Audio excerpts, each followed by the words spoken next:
오늘은 구체적으로 어떤 기준을 통해 새로운 교회를 선택해야 할지 그 이야기를 시작해 보겠습니다. 어떤 교회를 선택할 때 그 교회가 얼마나 세련된 것을 자랑하고 싶고 또 분위기를 어필하고 싶고 그런 거 말고요. 이 세 가지를 꼭 기억하시기 바랍니다. 안녕하세요. 모두의 교회 이목사입니다. 여러분 한 주간 잘 지내셨나요? 오늘은 지난주에 이어 구체적으로 교회를 선택하는 기준에 대해 살펴보겠습니다. 사실 이 표현은 상당히 도발적이고 자극적인 표현이라고 말할 수 있습니다. 어떤 분들은 우리가 쇼핑하는 것처럼 교회의 조건들을 보고 선택하는 것이 과연 바람직하냐고 물을지도 모르겠습니다.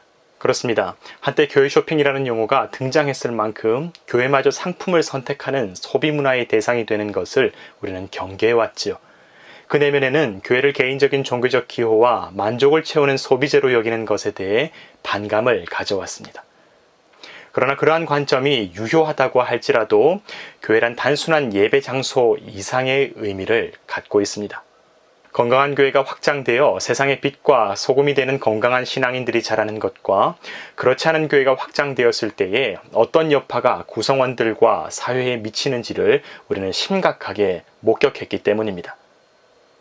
저는 지난주 말씀을 통해 우리의 신앙생활을 새롭게 시작할 때에 예수 그리스도를 따라 구별된 기도의 공간에서 하나님의 뜻을 구하고 묻는 시간이 선행되어야 하는 것을 제안하였습니다. 오늘은 구체적으로 어떤 기준을 통해 새로운 교회를 선택해야 할지 그 이야기를 시작해 보겠습니다. 제가 여러분께 말씀드릴 건전한 교회의 기준은 무엇일까요? 설교가 좋은 교회, 교세가 큰 교회, 성경 공부를 많이 하고 분위기가 자유로운 교회, 그런 것이 아닙니다. 신앙의 기준을 위배하지 않는다면 우리가 설교를 받아들이는 관점은 무척이나 다양합니다. 각자의 기호와 우선순위도 다르지요. 심지어 같은 교회 안에서도 얼마나 다양한 정치적인 입장들이 공존하고 있습니까? 제가 말씀드릴 기준은 이것이 옳고 저것이 정답이니 이런 교회를 찾으라고 제가 가지고 있는 성향을 여러분께 강요하는 것이 아닙니다. 교회를 선택할 때에 반드시 기억해야 될 세 가지 중 첫 번째는 바로 정체성입니다. 에베소서 1장 22절과 23절은 우리에게 이렇게 말하지요.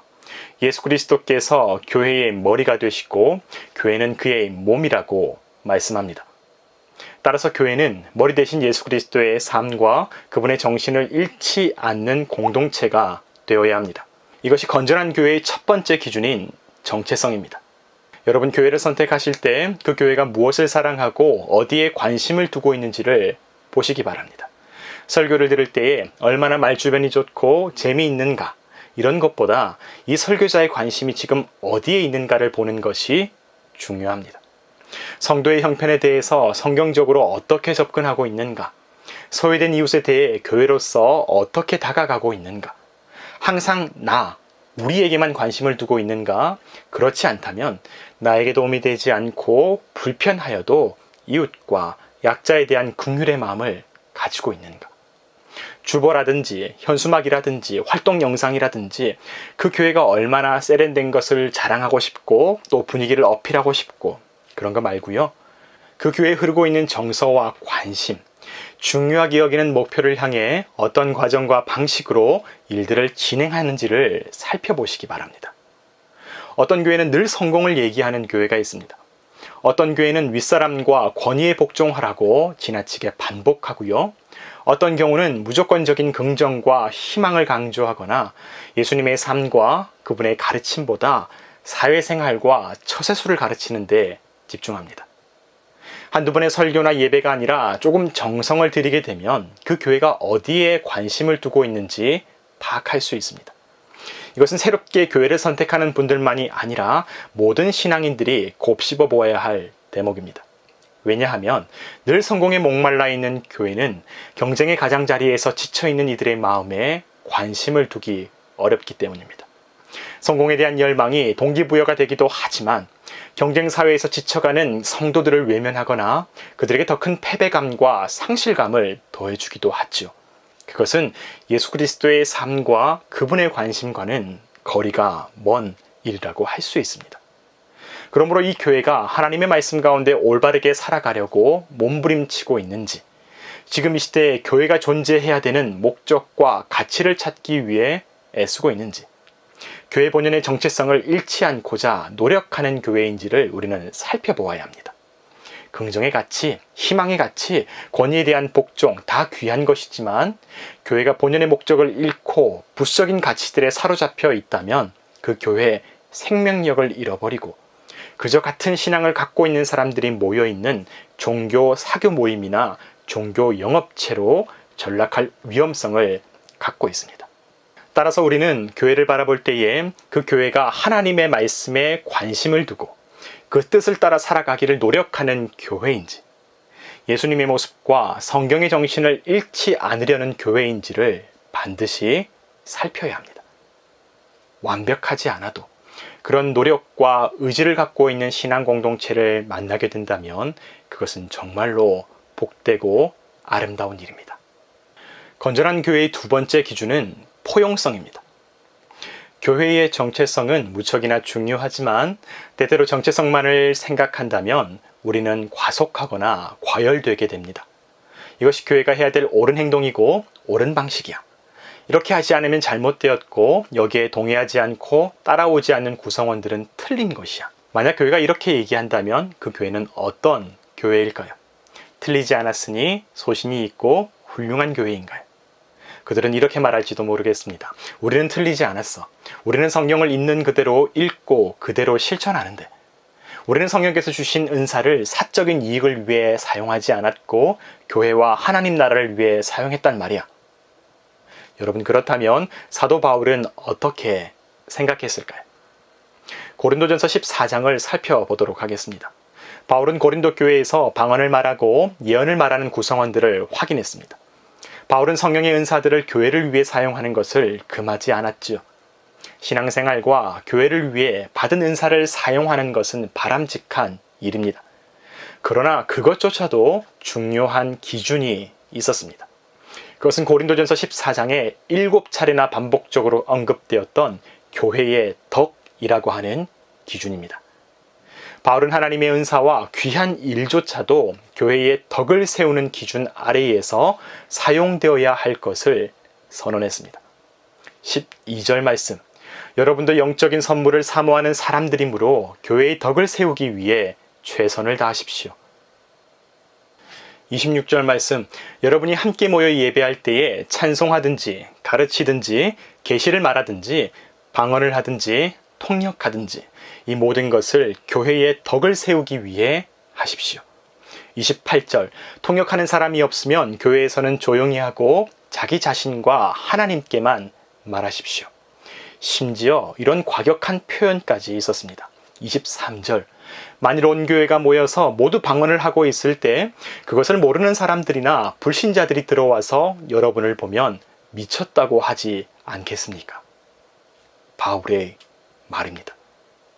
우리는 서로 다른 사람들이 함께 살아가면서 이해하고 사랑하고 돌보아 주어야 하는 존재들입니다. 그 사랑을 위해서 교회가 존재합니다. 로마서 12장의 말씀이지요.